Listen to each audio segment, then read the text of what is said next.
Hello again, welcome back. I want to speak today about the importance of being obedient even though you don't want to. Have you ever thought that God had any weird ideas? Well, he does. I mean, he wants to change the world. Now I know that's not a weird idea because the world needs changing. What I find weird is the fact that he's chosen people like you and me to do it. We are the ambassadors on this earth for change, and we must take that seriously. Have you ever laughed at God's ideas?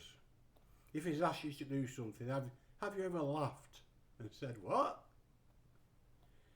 Well, let me give you my experience of that. I was very ill a while ago. I've mentioned this in a previous video.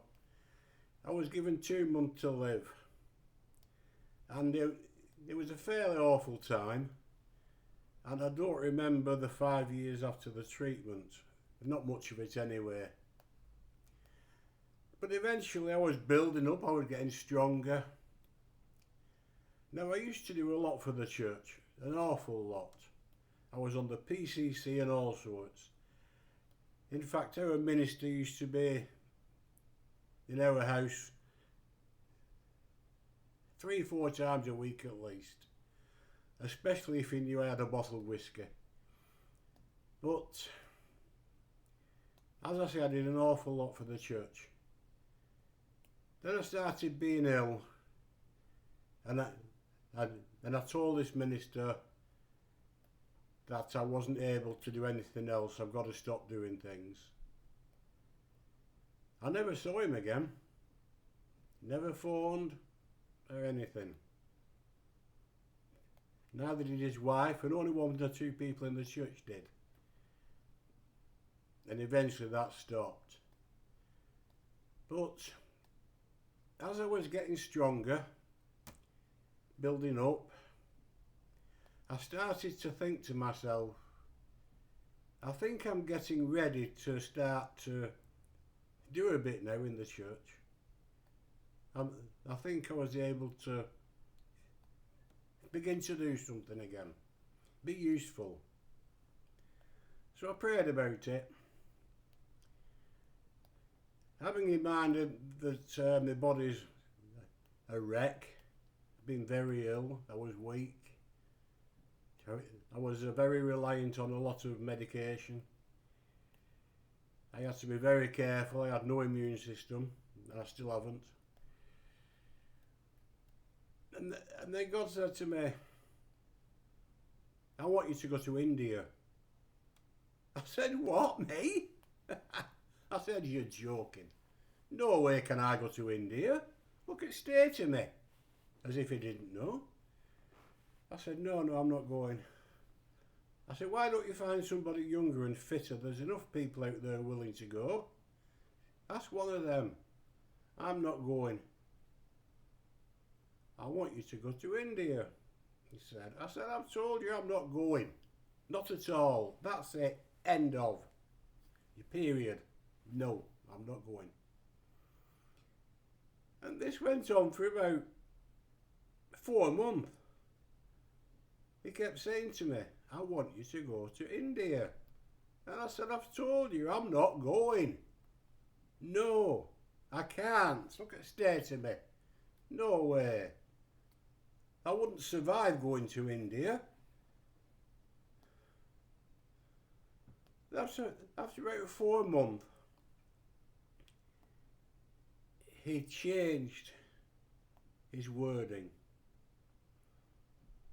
He didn't say, "I want you to go to India." He said, "I'm sending you to India." Now that's a totally different kettle of fish. Totally different. So I thought long and hard for about 2 seconds. Then I said, "Okay, I'll go." If that's your wish, if that's what you want, I'll go. But if anything goes wrong, on your head be it.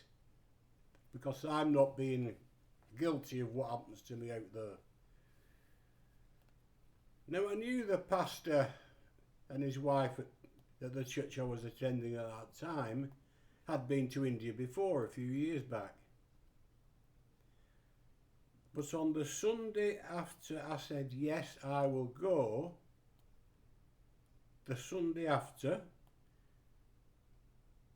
the pastor stood up and said, we're going back to India in September. Does anybody want to come? That was the Sunday after I said, yes, I'll go, after months of saying no. So God changed my mind, and then he opened the door when I said yes. When I was obedient, when I trusted, well, I thought I trusted, I thought, well, I didn't know how I'd cope, that's how much I trusted. But I was obedient, I said, yes, I'll go. And he opened the door. And in that September I went to India,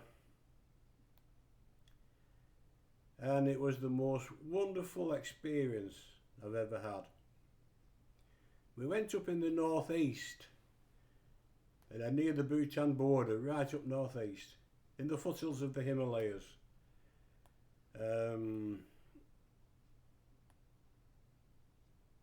We went into towns where the houses had no water and no electric. It's very basic. In the tree plantation area, not far from Assam, which was a bit further east.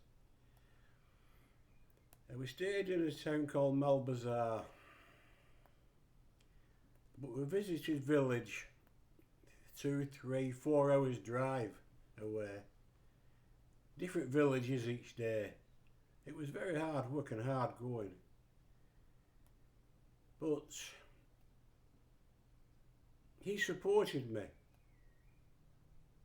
I obviously survived because I'm here to tell the tale, but I was the only one in the party who didn't have Delhi belly, as they call it.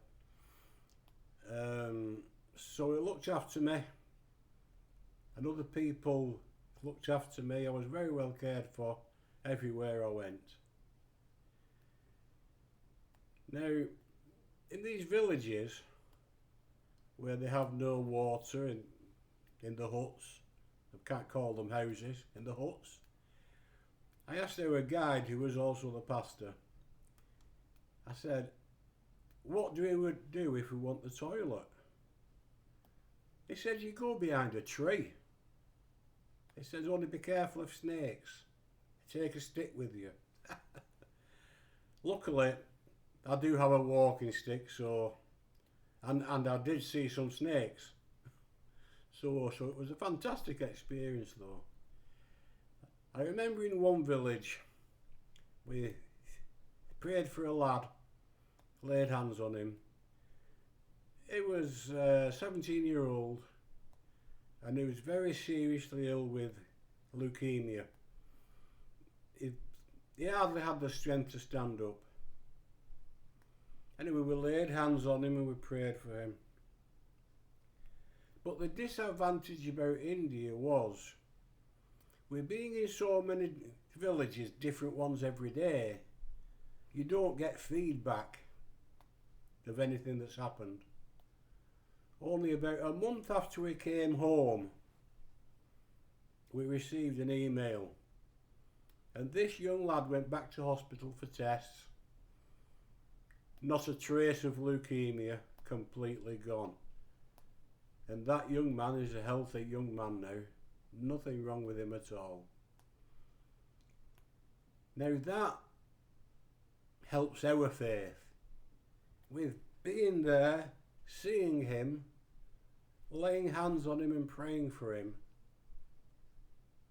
I know we hear these things happen, but to be involved and experience it, It's awesome. Absolutely awesome. And we saw many miracles when we was over there. And we saw many demons as well. Because the essence of going to India has a lot of gods. Everybody knows that. But we did not want our God just adding on a list. We want them to see that our God is a living God. He does miracles. And that's what we tried to do. And many people came to Christ and increased their faith. It was absolutely a wonderful time. And in fact, only 5 months after that, I went back to India, only this time for 6 weeks. But I was 4 weeks on my own. But all that's another story. I just wanted to emphasise in this video, trust God implicitly. If He asks you to do something, do it and He will look after you. Even if you don't want to, even if you're frightened, even if you're nervous. Do not say no, because He will bless you and open doors if you say yes. And obedience is the key. I've always said this. Trusting and obeying. It is a lesson we all need to learn. I've experienced blessings like this with being obedient a few times. But as I say, in this video, I just want to explain how I got to go to India for the first time. I wasn't fit, but God was with me, and He always will be, and He blesses you if you are obedient. So trust and obey. As I've said before, there is no other way. Thank you for watching. Bless you all. See you next time.